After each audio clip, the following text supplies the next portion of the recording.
Robbani, merajut ilmu dan peradaban. Bismillahirrahmanirrahim.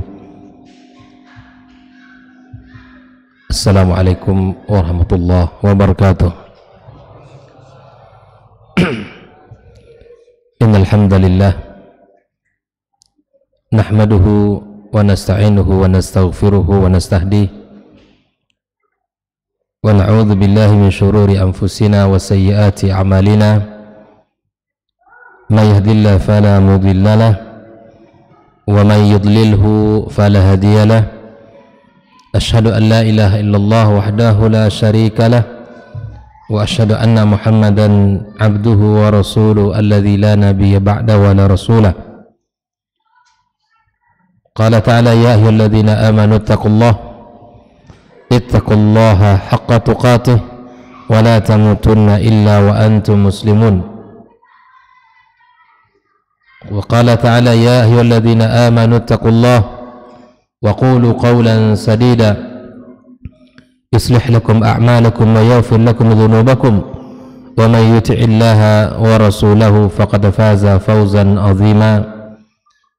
Amma ba'd, ma'asyiral hadirin wal hadirat minal muslimin wal muslimat, jamaah salat maghrib dan isya Masjid Darul Ihsan rahimakumullah. Alhamdulillah, kita bersyukur pada Allah, malam ini kembali kita dipertemukan di majelis yang mulia ini, majelis ilmu yang tidak akan pernah merugi orang yang duduk di dalamnya, yang mana kita tidak pernah berhenti pula untuk selalu belajar dan menambah ilmu dalam urusan agama kita. Wabil khusus kita membicarakan perkara yang sangat penting di dalam kehidupan kita, membina anak-anak kita, membesarkan mereka serta mengokohkan agama anak dan keturunan kita. Kalau kita salah di dalam membimbing mereka, tidak sesuai dengan panduan agama kita yang disampaikan Allah melalui firman-Nya atau yang disampaikan Rasulullah sallallahu alaihi wasallam melalui hadisnya, atau yang dipraktikkan oleh Rasulullah dan para sahabat dan generasi-generasi awal di dalam membina anak-anak, maka kita akan merugi besar. Karena sesungguhnya aset kita, aset terbesar kita adalah anak kita, yang ketika kita salah, amanah itu di tangan kita, maka kita akan merugi dan kita akan menjadi orang-orang yang menyesal. Kita selalu minta kepada Allah, Allahumma inna nas'aluka bi asma'ikal husna wa bi sifatikal ula. Ya Allah, kami minta kepada Engkau dengan nama-namamu yang indah dan sifat-sifatmu yang tinggi, antubarika lana fi auladina, semoga Engkau berkahi kami pada anak-anak kami, wa antarzuqana birrahum fid dunya, dan Engkau berikan kepada kami bakti anak-anak kami ketika kami hidup, wa antus'idana ba'da mamatina bidu'aihim, dan Engkau bahagiakan kami dengan doa-doa mereka setelah kami meninggal dunia. Ini kan subhanallah permintaan kita kepada Allah. Ketika di dunia kita nampak bakti mereka kepada kita, kita merasakan kasih sayang mereka, anak-anak. Kalau sekarang posisinya kita kepada orang tua kita, yang kita tunjukkan bakti kita kepada mereka. Kalau mereka sudah meninggal dunia, maka kita doakan mereka selalu. Bahkan ada sebuah ungkapan birru aba'akum tabirrukum abna'ukum. Kalau kita ingin anak-anak kita berbakti kepada kita, maka mulailah diri kita untuk menunjukkan bakti kita kepada orang tua kita. Oleh ikhwani wa akhwati fiddin, kita senantiasa berusaha mengilmui diri agar kita benar-benar tidak salah di dalam melangkah dan tidak salah di dalam berbuat, dan agar apa yang kita lakukan itu diberkahi Allah Subhanahu wa taala. Ucapan salat dan salam untuk Nabi kita sallallahu alaihi wasallam. Mudah-mudahan kita semua mendapatkan syafaatnya pada hari kiamat kelak. Malam ini kita ingin mencoba membahas satu pembahasan penting dari pembahasan yang sudah kita sampaikan. Bagaimana membentuk akidah anak kita, bagaimana menanamkan kepada mereka kecintaan untuk berbakti kepada orang tua serta beramal saleh di dalam kehidupan. Maka malam ini kita akan membicarakan satu sisi penting yang ada pada diri kita masing-masing dan pada diri anak kita, yang disebut dengan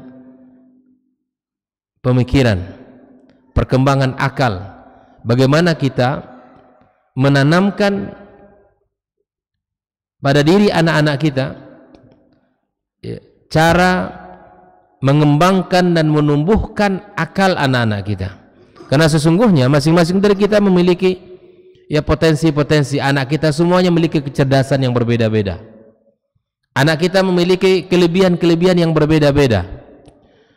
Maka bagaimanakah Islam menuntun para orang tua, khususnya ayah bunda, dan begitu juga para guru di lembaga pendidikannya? Apa yang mesti kita lakukan? Apa yang mesti kita buat agar perkembangan otak anak kita itu baik? Bagaimana dalilnya, landasannya, dan apa panduan dari Rasulullah sallallahu alaihi wasallam, dan bagaimana pola contoh yang telah diterapkan di generasi-generasi awal dalam agama kita ini. Malam ini kita akan berbicara tentang uslub, metode yang digunakan untuk menumbuhkan pemikiran atau otak anak-anak kita. Yang pertama, kita harus ingat dulu bahwa pendidikan itu adalah tanggung jawab kita sebagai orang tua. Anak terlahir dan itu punya potensi dia memiliki kecerdasan. Di samping gizi yang harus kita cukupkan, faktor makanan yang mesti kita perhatikan. Tentulah kalau kita menginginkan bibit yang hebat, anak-anak yang hebat, tentulah berawal dari benih-benih yang hebat. Itu kaidah umumnya. Tapi ada faktor-faktor yang juga membantu untuk menumbuhkan kecerdasan anak kita. Di samping makanan-makanan yang cukup gizi, di samping usaha kita untuk memperhatikan kesehatan anak kita, tapi ternyata ada metode, ada cara di dalam Islam untuk menumbuhkan kecerdasan anak-anak kita tersebut. Tidak hanya sekedar bibitnya baik, memang orang tuanya adalah orang tua yang cerdas. Kalau dilihat dari sisi keturunan gennya, itu benar, ada faktornya. Tapi kemudian ada unsur-unsur dari faktor makanan, tapi ada juga unsur untuk menanamkan kecerdasan itu, menumbuhkan kecerdasan itu dengan cara pola pendidikan yang dipandu oleh Islam.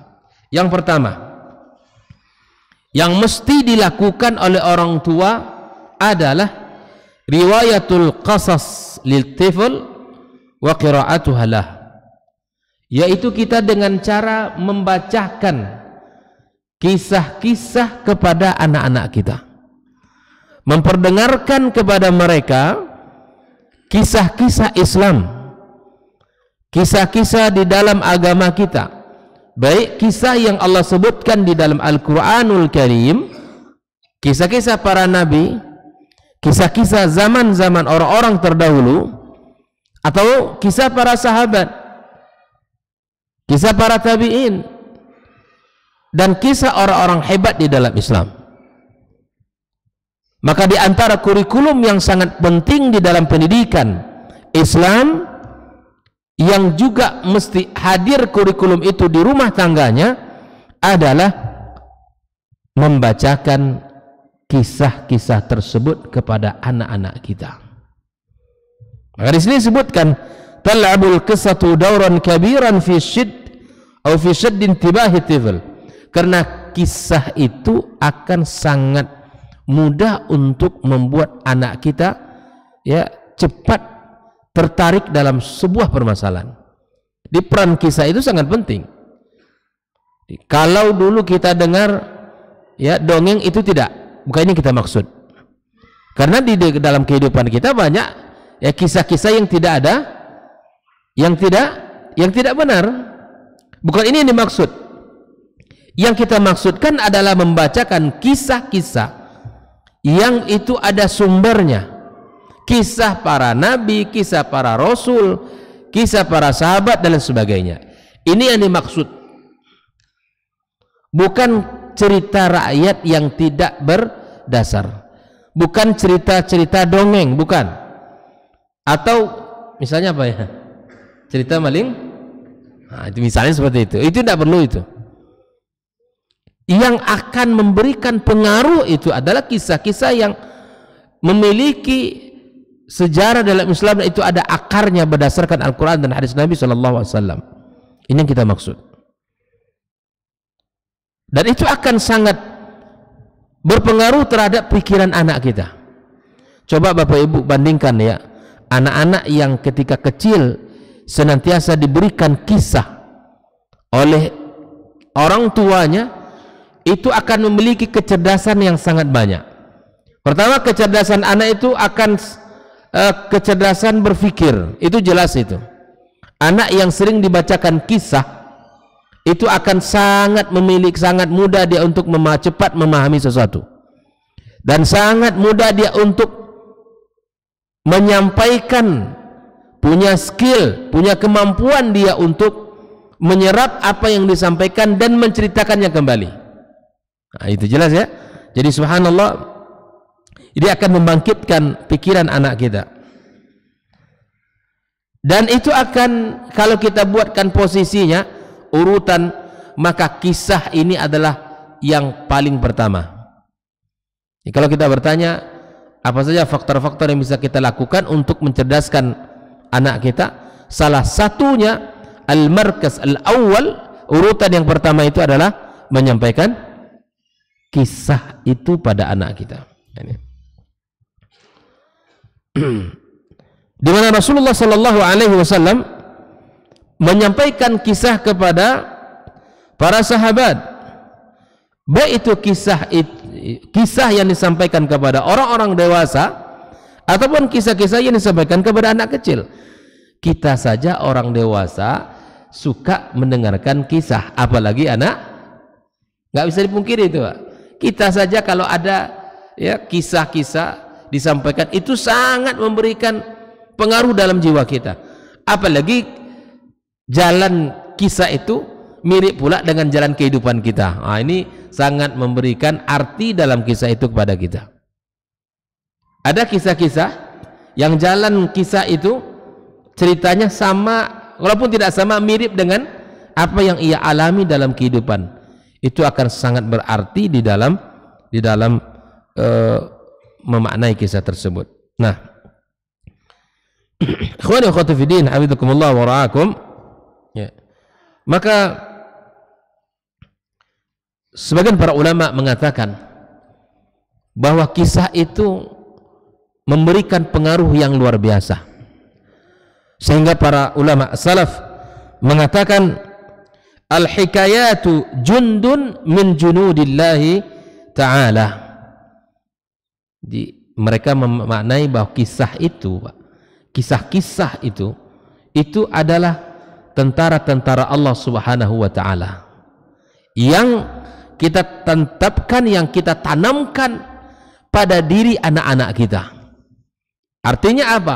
Bahwa kisah itu kalau kita sampaikan kepada anak kita, itu berpengaruh pada jiwanya. Kalau kita suruh anak kita, Pak, sedekah atau berbagi, itu mungkin belum mau dia berbagi. Tapi kalau Bapak Ibu sampaikan kisah orang soleh yang suka berbagi, sampaikan kisah Nabi kita sallallahu alaihi wasallam yang selalu membantu orang, yang selalu membantu orang-orang yang mengalami kesulitan, sampaikan. Itu luar biasa, Pak, pengaruh di hati anak kita. Coba Bapak Ibu praktekanlah. Kalau hari ini nggak punya anak, ke cucunya sampaikan kisah itu. Kalau masih punya anak, sampaikan kisah itu. Karena dia jundun min junudillah. Jadi tentara-tentara Allah Subhanahu wa taala. Yusabbitullahu biha qulub awliyaihi. Dengan kisah itu Allah akan perkokoh hati para walinya. Kita semua tahu, Pak, porsi kisah itu dalam Al-Quran berapa persen? Separuhnya? Enggak. 2/3 itu porsi kisah dalam Al-Quran. Al-Quranul Karim yang 30 juz itu 114 surat, itu 2/3-nya itu kisah, dan dia adalah sebagai kurikulum di dalam pendidikan, dan dia adalah sebagai panduan di dalam membentuk karakter, mencerdaskan anak kita. Karena dengan kisah itu akan mengokohkan hati. Nggak pandai saya berkisah, Ustaz. Kalau nggak pandai berkisah, cukup baca buku, nggak ada masalah. Banyak alasan kita kan. Saya nggak pandai berkisah, Ustaz. Nggak ada masalah. Beli buku kisah-kisah ya anak Muslim yang bersumberkan dari Al-Quran dan Sunnah. Ambil buku-buku seperti itu. Ibu-ibu yang punya waktu di rumah, ya, maka sempatkan waktu itu untuk berkisah kepada anaknya. Kita bapak-bapak yang punya waktu, dan memang harus disempatkan punya waktu, mesti ada, paling tidak sekali sepekan, ada hari berkisah di hadapan anak-anak kita. Saya masih teringat, Pak, waktu dulu bapak saya menceritakan banyak kisah di waktu saya kecil. Saya masih ingat satu persatu kisahnya. Itu disampaikan. Dan saya juga masih ingat ketika dulu ngaji, ya, setiap hari ngaji kan, dulu di kampung, ya, maghrib ke masjid, ke surau, dan ada satu hari dalam sepekan itu guru ngaji itu berkisah. Itu pasti terbayang sama saya sekarang. Mungkin bapak-bapak juga demikian gitu, pernah mengalami seperti itu. Dan banyak kisah itu merubah pola hidup kita. Orang kalau diceramai itu sulit, diberikan nasihat itu mungkin lambat untuk terjadi perubahan-perubahan. Tapi ketika kisah itu disampaikan, itu akan sangat besar pengaruhnya pada perubahan diri, baik itu kita maupun anak-anak kita. Maka untuk mencerdaskan, ya, membangkitkan kecerdasan anak kita, menajamkan kecerdasan anak kita, yang pertama apa? Menyampaikan kisah. Rasakan, Pak, perbedaan anak yang kita kawal dengan berkisah dengan yang tidak kita kawal mereka dengan berkisah. Itu akan berbeda cara anak tersebut. Kecerdasannya dalam menyampaikan sesuatu juga akan berbeda. Silakan dipraktekkan ilmu ini, karena ini bukan teori saya, bukan. Ini adalah aplikasi dari kehidupan generasi awal. Ya, Allah Subhanahu wa taala menyebutkan di dalam Al-Qur'anul Karim, wa qullan naqussu 'alaika min amba'ir rusuli ma nuthabbitu bihi fuadak. Apa yang Allah sampaikan, berita-berita, kisah-kisah dalam Al-Qur'an, dan itu fungsinya untuk mengokohkan hati Rasulullah. Rasulullah di dalam berdakwah banyak rintangan, banyak cobaan, banyak halangan. Dakwahnya dibenci, dakwahnya diusir, disematkan kata-kata yang tidak baik, dituduh yang tidak baik. Dan itu semua Allah berikan kisah-kisah para nabi dan rasul sebelumnya, agar nabi kita tetap teguh hatinya di dalam berdakwah kepada Allah Subhanahu wa ta'ala. Ini kisah nabi. Dari nabi saja dia membutuhkan kisah untuk mengokohkan hati dan diri dia dalam berdakwah kepada Allah Azza wa Jalla. Maka kita dalam membentuk karakter anak-anak kita, maka kita minta diri kita berikan waktu untuk diri kita. Ya. Sibuk pasti antum sibuk semua, kita sibuk semua. Tapi ayah yang punya tanggung jawab besar tidak hanya memikirkan kerjaan dan bisnisnya, tapi dia ingat tanggung jawab kepada anaknya di hadapan Allah nanti. Maka duduklah berkisah. Tidak perlu berjam-jam, Pak, tidak perlu. Berapa lama, Ustaz? Tidak perlu lama-lama. 10 menit saja kita berkisah. Dan saya rasakan, saya pulang biasa kayak gini, kurang kajian nanti, sebelum tidur anak-anak minta berkisah karena sudah terbiasa. Ini pengalaman pribadi saya. Bahkan kita udah terasa agak lelah dan capek, dan itu subhanallah, ternyata anak-anak itu saya lihat, ya, saya rasakan menikmati kisah-kisah itu. Bolehkah kisah kehidupan kita masa kecil? Boleh, sangat boleh kita menyampaikan kisah-kisah sebagaimana dulu kita, ya, waktu kecil, dan bagaimana dulu menuntut ilmu, boleh disampaikan ke anak-anak kita. Tapi kalau sudah menjadi kakek, jangan dikisahkan tentang ayahnya yang tidak baik. Nah, ini kakek kurang pas ini. Kakek menceritakan, kalau dituntut sama cucunya, kayak tolong ceritakan kisah ayah saya dulu waktu kecil. Ayah kamu waktu kecil tuh malas. Nah, jangan itu, jangan. Sampaikan yang baik-baik saja. Jadilah kakek yang bijak, gitu kan? Ya, antum pernah atau kita masih ingat kisahnya Nabi, ya? Kisahnya Nabi dengan cucunya, kan? Saat Nabi sallallahu alaihi wasallam ditunggangi oleh cucunya di atas pundaknya, apa kata Nabi sallallahu alaihi wasallam? Anta ni'mar raqib, engkau ini penunggang kuda yang paling hebat, kata Nabi. Tidak, tapi ada yang paling hebat dari diri kamu.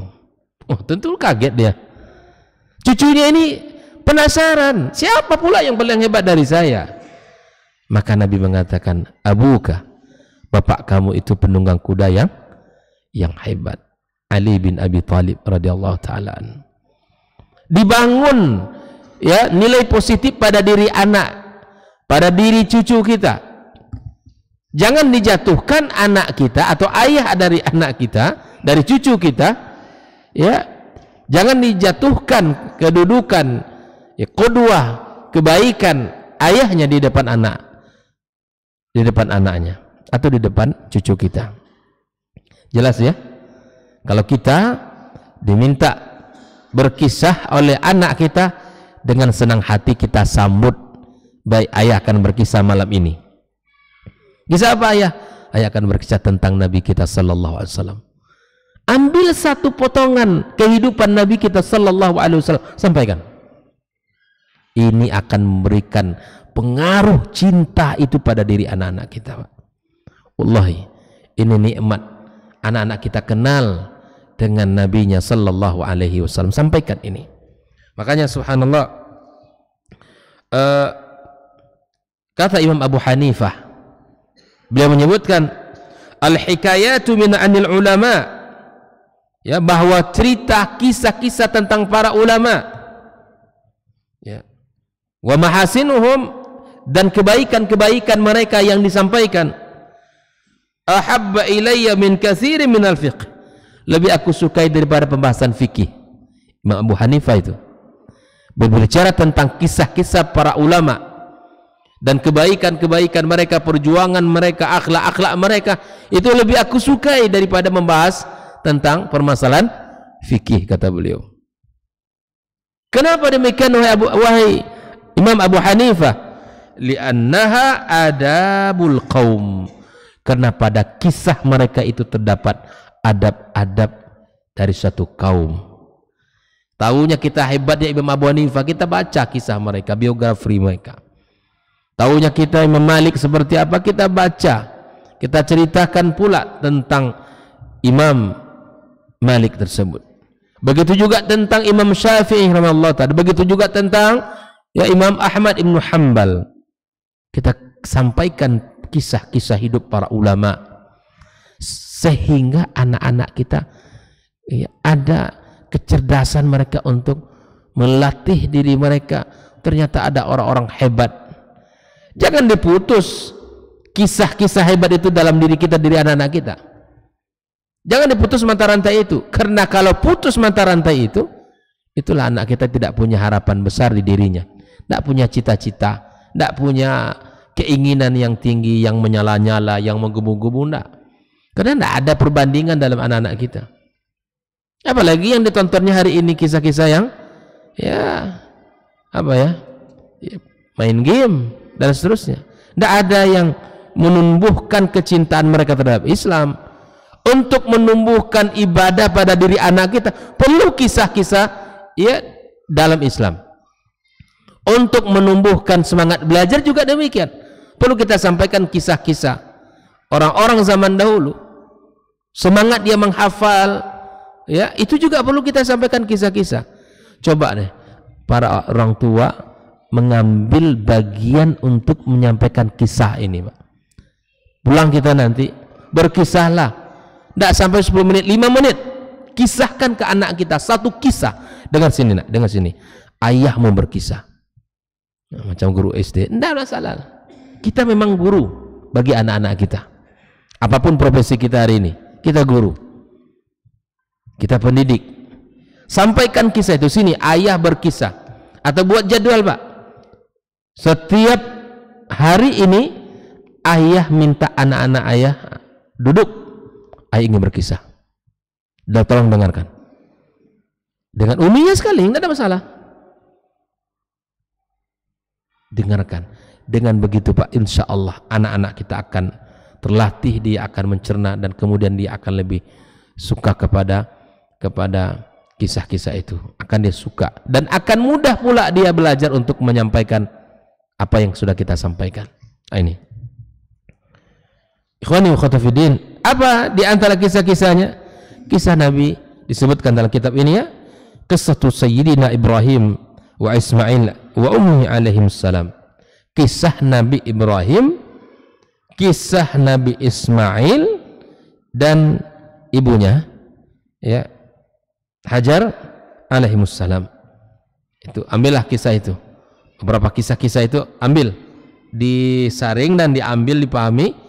Tapi bukan dibuat-buat, dia ambil kisah dari sumber yang benar. Kita di awal sudah bicarakan itu, bukan dongeng, bukan cerita-cerita lain tidak punya sandaran, tapi kita ambil kisah-kisah Al-Qur'anul Karim. Nah, sampaikan contoh kisah Nabi Ibrahim di saat dia mengantarkan keluarganya, anaknya Ismail dan ibunya Hajar ke lembah yang tidak punya tumbuh-tumbuhan di kota Mekah. Kisah itu masyhur dan sangat banyak ditulis oleh para ulama. Kalau bingung kisah-kisah perjuangan Rasulullah atau peperangan Rasulullah SAW, itu sudah ada bukunya, dan itu diringkaskan dari hadis Nabi SAW. Makanya kepada orang tua, hendaklah mencari kisah-kisah yang maksur, kisah-kisah yang sumbernya hadis Nabi SAW, kisah-kisah yang disarikan dari kisah Al-Quranul Karim. Ambil kisah itu. Peperangan Nabi itu banyak dan rata-rata di bulan Ramadan. Maka di antara kurikulum yang bisa kita bacakan kepada anak kita di bulan Ramadan, di samping mereka mengaji, adalah kisah-kisah peperangan. Rata-rata peperangan Rasulullah itu terjadi pada bulan Ramadan. Itu sudah dibukukan. Tinggal kita orang tua membeli dan kita bacakan. Ini yang mesti kita lakukan. Ikhwani wa akhwati fiddin, hafizakumullah wa ra'akum. Banyak kisah-kisah selain kisah Nabi Ibrahim alaihissalam. Kisah Al-Aqra wal Abras wal A'ma, 3 orang yang botak, kemudian yang buta, kemudian orang yang memiliki sakit di kulitnya. Itu kisah itu masyhur sekali. Apalagi dengan kemajuan teknologi hari ini, banyak kisah-kisah yang sudah bisa kita akses, mudah kita mendapatkannya. Terpercaya hendaknya sumber kisah itu. Jangan sembarangan kisah. Jangan kisah-kisah yang tidak benar, jangan. Tapi kisah yang ada sumber. Kisah-kisah seperti kisah Al-Muqtarid Alf dinar yang meminjamkan uang 1000 dinar. Dan masih banyak kisah-kisah yang lain. Kalau ingin kisah Nabi kita sallallahu alaihi wasallam, ambil satu kisah dari kehidupan Nabi kita alaihi salatu wassalam, maka sampaikan kisah itu. Jelas ya Pak poinnya? Jelas ya? Poinnya apa? Membacakan kisah-kisah itu. Kalau kita tidak hafal, nggak masalah, kita bacakan buku di hadapan anak-anak kita. Lalu diajak mereka untuk mencerna, mengambil pelajaran. Kalau anak kita belum bisa dia berpikir, kecil usianya, maka sebutkan buah atau faedah kisah ini nak 1, 2, sebutkan 3. Lakukan ini Pak. Maka kecerdasan anak kita akan tumbuh dan dia akan mudah untuk mencerna dan tidak sulit untuk mendengarkan sesuatu. Ada kecerdasan lain yang akan muncul yang berkembang dalam diri anak kita. Nah, inilah wa kadza na'ishu tifl wa ya'ishu tifl ma'al qasas an-nabawi, sampaikan agar anak kita hidup hari-harinya dengan kisah Nabi, wa ma'a qasas as-sirah an-nabawiyah, sirah Nabi, wa ma'al qasas al-Qur'ani, dan kisah-kisah Al-Qur'an, fa ya'ishu fi ajwa'il iman, dia akan tumbuh dalam suasana iman, wa hararatuh, dan kehangatannya, fayaziduhu sabatan wa rusukhan, dan kisah itu akan menumbuhkan, mengokohkan jiwa anak-anak kita. Ini sekali lagi, para ayah bunda kaum muslim dan muslimat dimanapun berada, maka ambillah langkah yang pertama ini dengan membacakan kisah, menyampaikan kisah. Kalau ada hambatan, tidak pandai menyampaikan kisah, membacakan kitab, beli kitab-kitabnya, beli buku-buku khusus. Sudah banyak. Kalaupun tak beli, bisa di-download juga di handphone kita. Yang paling terpenting apa? Kita ambil peran menyampaikan kisah itu, Pak. Ada di antara kita yang sering bacakan kisah enggak ya di rumahnya? Banyak ya? Alhamdulillah. Ada Bang ya? Yang sering menyampaikan kisah lah. Seringkali tidak artinya pernah peran ini kita lakukan ke anak-anak kita gitu. Pernah ya Pak ya? Alhamdulillah. Kalau yang belum, coba Pak, kita latih. Masih punya anak kecil Bang? Masih ya? Alhamdulillah. Nyampaikan. Kalau kita sudah menjadi kakek ke cucu kita, sampaikan itu. Rasakan nanti pada anak kita berbeda Pak. Anak saya 5 orang. Itu tumbuhnya berbeda, kecerdasannya beda-beda. Alhamdulillah. Kecerdasannya berbeda-beda. Ya. Memiliki keistimewaan yang subhanallah, dirasakan itu. Ketika kisah itu dituntutnya itu. Kisah sebelum tidur. Kalau kita dongeng sebelum, jangan dilakukan itu. Satu kisah sebelum tidur. Tidak perlu lama-lama Bang. 5 menit cukup. Dah, kita tutup kisah kita dengan faedah. Seperti itu. Ambilkan 1, 2, 3. Ya. Kenapa? Baik. Ini yang pertama ya. Silakan ayah bunda semua untuk menyampaikan kisah itu di depan anak-anaknya, dan insya Allah rasakan faedahnya. Karena Allah SWT mengatakan itu ya, bahwa kisah itu akan menguatkan hati dan mengokohkan jiwa. Yang kedua, kaum muslimin dan muslimat, al-khitab al-mubashir litifl. Ya. Yang kedua adalah dengan cara kita langsung berbicara kepada anak. Ada orang Pak ya, dengan anak itu bisa dihitung berapa kali dia ngomong sehari itu. Ya, saking sibuknya maksud saya itu. Paling kalaupun ngomong yang ada apa perintah. Kalaupun ngomong itu hanya ada perintah. Tidak ada nasihat, tidak ada bimbingan, tidak ada yang namanya ya kata-kata yang membuat anak ini lebih dekat kepada kebaikan.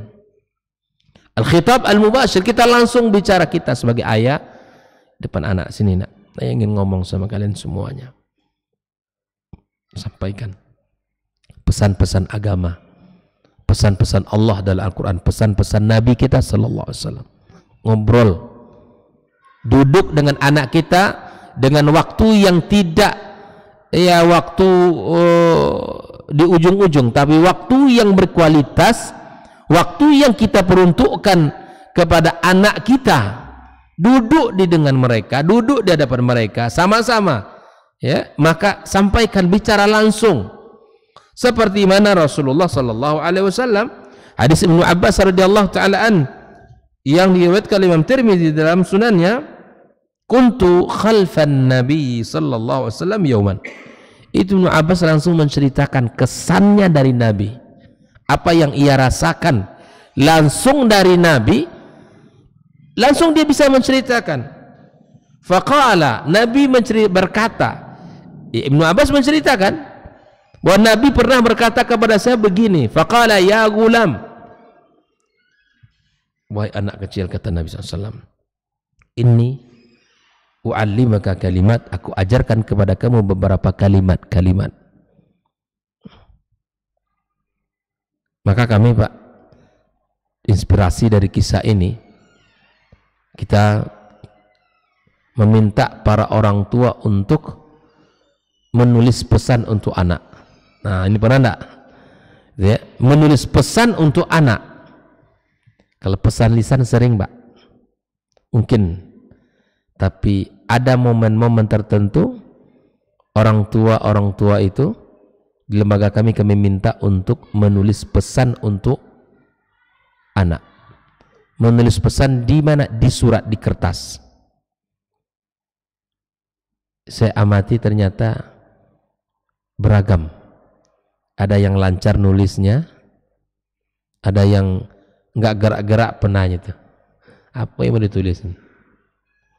Ada juga kami di antara PR-nya yang bisa kami berikan kepada anak-anak itu apa? Orang tua memberikan nasihat untuk anaknya, atau anak-anak kita minta untuk datangi orang tuanya meminta nasihat, meminta pesan.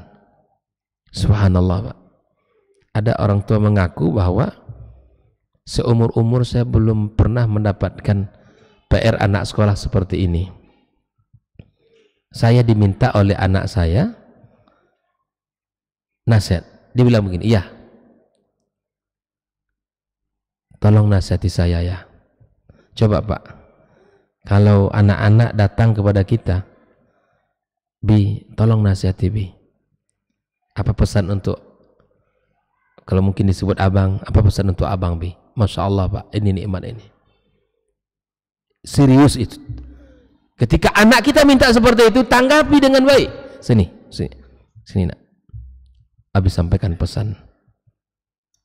Habis sampaikan nasihat untuk kamu. Ini luar biasa Pak. Maka disinilah ketika seseorang ya mengambil bagian dari harinya itu yang dia jadikan itu program untuk anak-anaknya, maka berikanlah kepada mereka itu kisah-kisah, sampaikan pesan-pesan kepada anak-anak kita, seperti mana Rasulullah SAW langsung berbicara dengan anak-anak kecil di masanya.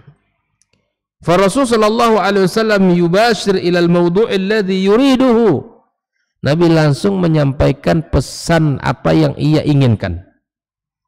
Fa yaqulu li tifli nashi', dia berkata kepada anak yang tumbuh, inni u'allimak aku ajarkan kepada kamu, kau ingin ajarkan, sampaikan kepada kamu. Farasul yu'allimu tifla kalimat. Nabi menyampaikan, mengajarkan beberapa kalimat mukhtasara mufidah.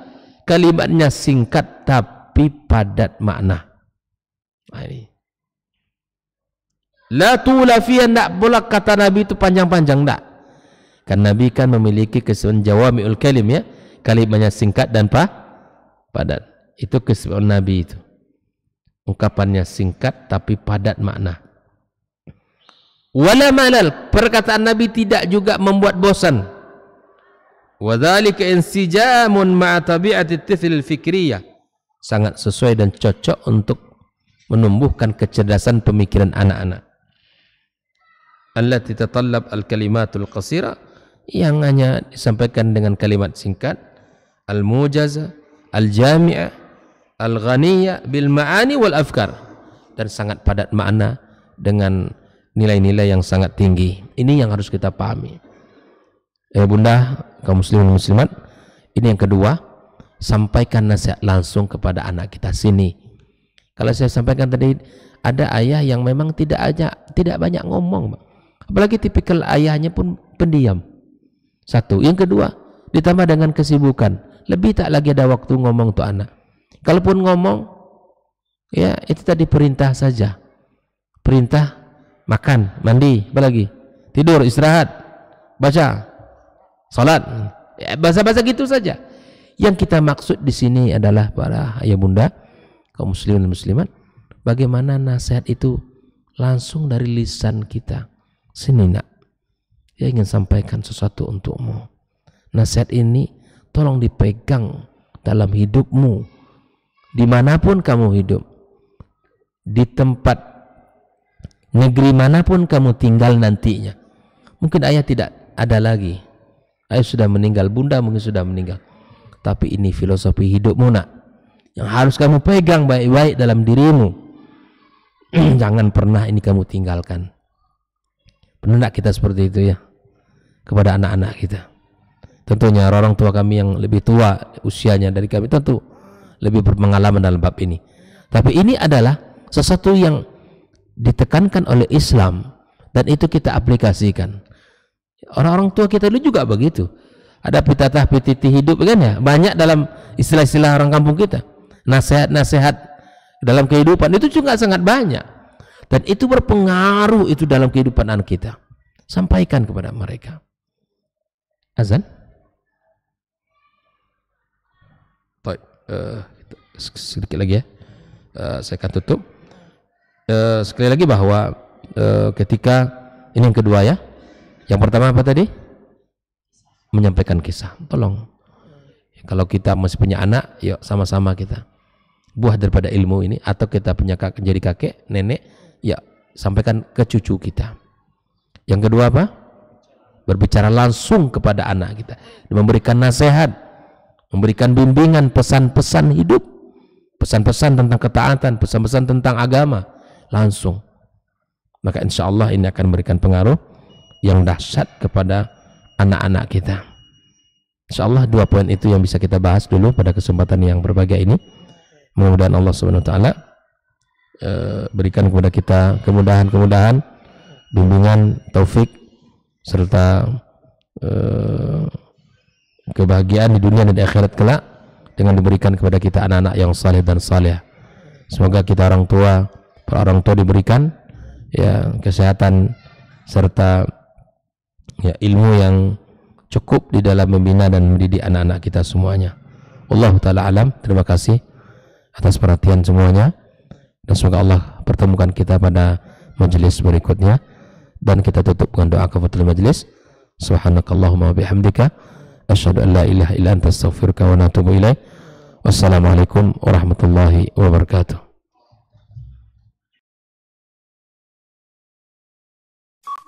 Dr. Dasman Yaya Ma'ali LCMA Hafizahullah, Dr. Helmi Basri LCMA Hafizahullah, Dr. Hidayatullah Ismail LCMA Hafizahullah.